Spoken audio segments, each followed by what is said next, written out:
Di video kali ini kita akan menguak kisah bagaimana Yerusalem ditaklukkan dengan damai di bawah Khalifah Umar. Namun sebelum kita membahas lebih jauh, pastikan Anda sudah subscribe channel ini. Dan jangan lupa untuk klik tombol lonceng agar Anda menjadi orang pertama yang mendapatkan notifikasi video terbaru kami. Yerusalem ditaklukkan dengan damai di bawah Khalifah Umar. Yerusalem adalah kota penting tiga agama Samawi, merupakan kota suci yang memiliki sejarah yang panjang. Kota ini juga merupakan tempat tinggal beberapa nabi dan utusan, seperti Nabi Sulaiman, Nabi Daud hingga Nabi Isa alaihissalam. Memiliki beberapa pergantian masa kekuasaan dan menjadi rebutan dari setiap bangsa dan kalangan bahkan hingga hari ini. Nabi Muhammad SAW pernah menginjakkan kaki di tanah para nabi ini dalam suatu perjalanan dari Mekah menuju Yerusalem, kemudian dari Yerusalem menuju Sidratul Muntaha. Perjalanan ini kita kenal dengan peristiwa Isra dan Mi'raj. Pada masa Sayyidina Umar bin Khattab menjadi khalifah, beliau menaklukkan Yerusalem dan merebut kembali Masjidil Aqsa pada tahun 638 Masehi, atau dalam catatan yang lain pada tahun 637 Masehi. Pasukan Islam masuk ke Al-Quds di Yerusalem, Aelia, Jebus, untuk mengusir tentara penjajah Bizantium Romawi Timur yang lalim. Penduduk Yerusalem di bawah tanggung jawab Uskup Sopronius sebagai perwakilan Bizantium dan kepala gereja Kristen Yerusalem belum berkenan memberikan kota suci Al-Quds kecuali pada Khalifah Umar sendiri.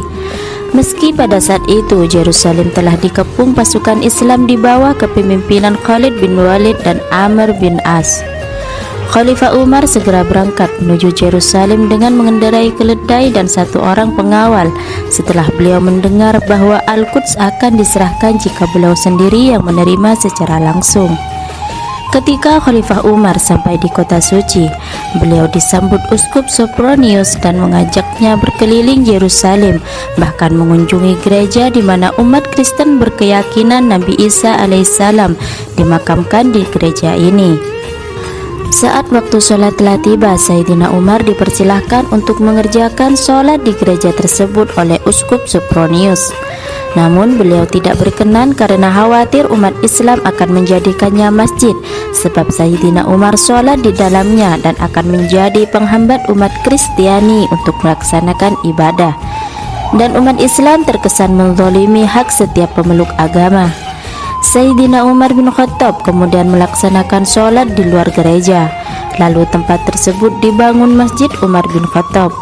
Sebagaimana biasanya, jikalau suatu daerah telah ditaklukkan, maka tentu ada perjanjian tertulis dan jaminan akan keberlangsungan kehidupan dan kerukunan. Perjanjian ini ditandatangani oleh Sayyidina Umar bin Khattab dan Uskup Sopronius serta beberapa panglima perang Islam. Kemudian diikrarkan dengan disaksikan para sahabat Nabi dan pahlawan Islam yang tersohor seperti Khalid ibnu Walid, Amr ibnu As, Abdurrahman ibnu Auf, dan Muawiyah ibnu Abi Sufyan. Berikut isi perjanjian yang telah ditetapkan. Bismillahirrahmanirrahim. Ini adalah jaminan keamanan dari hamba Allah, Umar, Amirul Mukminin, kepada penduduk Yerusalem. Umar memberikan jaminan terhadap jiwa mereka, harta, gereja-gereja, salib-salib, orang-orang yang lemah, dan mereka tidak dipaksa meninggalkan agama mereka. Tidak ada seorang pun di antara mereka yang merasa terancam dan diusir dari Yerusalem, dan orang-orang Yahudi tidak akan tinggal bersama mereka di Yerusalem. Ini adalah permintaan penduduk Yerusalem, karena penduduk Yerusalem sangat membenci orang-orang Yahudi.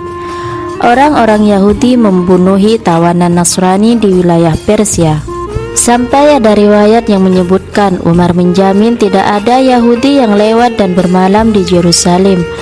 Menurut Al-Quds, dokumen yang diterbitkan Organisasi Konferensi Islam, janji Umar bahwa tak seorang Yahudi pun menjadi penghuni Aelia Yerusalem diberikan atas permintaan Sopronius sendiri. Ini mengingat pengkhianatan orang Yahudi membantu penguasa Persia yang membawa lari salib tetapi berhasil direbut kembali oleh Heraklius di bawah abad ke-7 Masehi. Namun Umar menolak permintaan uskup tersebut.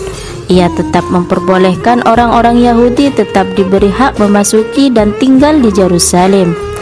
Perjanjian yang dilakukan oleh Umar membebaskan penduduk Yerusalem beribadah sesuai dengan keyakinan mereka adalah fakta pertama dan sangat berpengaruh dalam hal menjamin kebebasan melaksanakan ibadah sesuai keyakinan. Meskipun ada klausul dalam perjanjian yang mengusir Yahudi dari Yerusalem, klausul ini masih diperdebatkan kesahihannya karena salah seorang pemandu Umar di Yerusalem adalah orang Yahudi yang bernama Ka'ab al-Ahbar. Umar juga mengizinkan orang-orang Yahudi untuk beribadah di reruntuhan kuil Sulaiman dan tembok ratapan.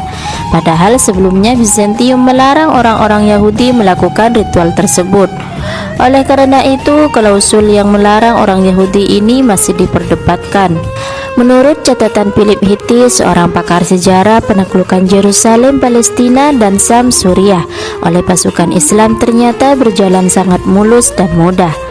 Boleh jadi orang-orang Suriah di abad ke-7 itu memandang kaum Arab Muslim lebih dekat kepada mereka dalam kaitan kesukuan, bahasa, maupun barangkali juga agama dibanding para penguasa Bizantium Romawi Timur. Selain itu, dalam kitab Tarikh At-Tabari disebutkan bahwa penduduk Yerusalem diwajibkan membayar pajak sebagaimana penduduk kota-kota lainnya.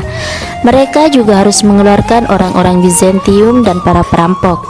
Orang-orang Yerusalem yang tetap ingin tinggal di wilayah Bizantium, mereka boleh membawa barang-barang dan salib-salib mereka. Mereka dijamin aman sampai mereka tiba di wilayah Bizantium. Setelah itu mereka pun masih diperbolehkan kembali lagi ke Yerusalem jika ingin berkumpul dengan keluarga mereka. Namun mereka wajib membayar pajak sebagaimana penduduk lainnya. Apabila mereka membayar pajak sesuai dengan kewajiban, maka persyaratan yang tercantum dalam surat ini adalah di bawah perjanjian Allah, Rasulnya, Khalifah, dan umat Islam. Seorang Rabbi Yahudi menulis tentang masa awal Islam ini. Jangan risau, wahai putra Lafi, sang pencipta yang maha mulia menciptakan kerajaan Ismail hanya untuk membebaskan kalian dari kejahatan ini, Bizantium. Kaum Kristen pun menyambut baik kekuasaan Islam dan bekerja sama dengannya. Seorang ahli sejarah anggota gereja Suriah Timur sampai mengungkap perasaannya dengan menulis, Tuhan telah mengirim orang-orang Arab untuk membebaskan kita dari genggaman kaum Bizantium. Kebaikan yang kita peroleh dari kekejian dan kebencian orang Bizantium sungguh bukan hal yang layak diremehkan. Demikianlah Sayyidina Umar bin Khattab di dalam membangun kerukunan antar agama serta cerminan bahwa memang tidak ada paksaan di dalam agama. Toleransi kepada sesama agar kerukunan tetap terjaga, tidak menginjak lawannya ketika ia telah tersungkur memohon pertolongannya.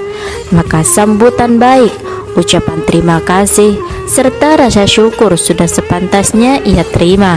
Semoga kita mampu meneladani Sayyidina Umar bin Khattab sebagai pemimpin idaman dan tercatat dalam sejarah sebagai salah satu pemimpin paling berpengaruh sepanjang zaman. Terus ikuti channel kami dengan subscribe, like, dan klik tombol lonceng agar Anda menjadi orang pertama yang mendapatkan notifikasi video kami berikutnya. Dan jangan lupa untuk share video ini ke berbagai kalangan agar kita semua tahu sosok pemimpin idaman di sepanjang zaman.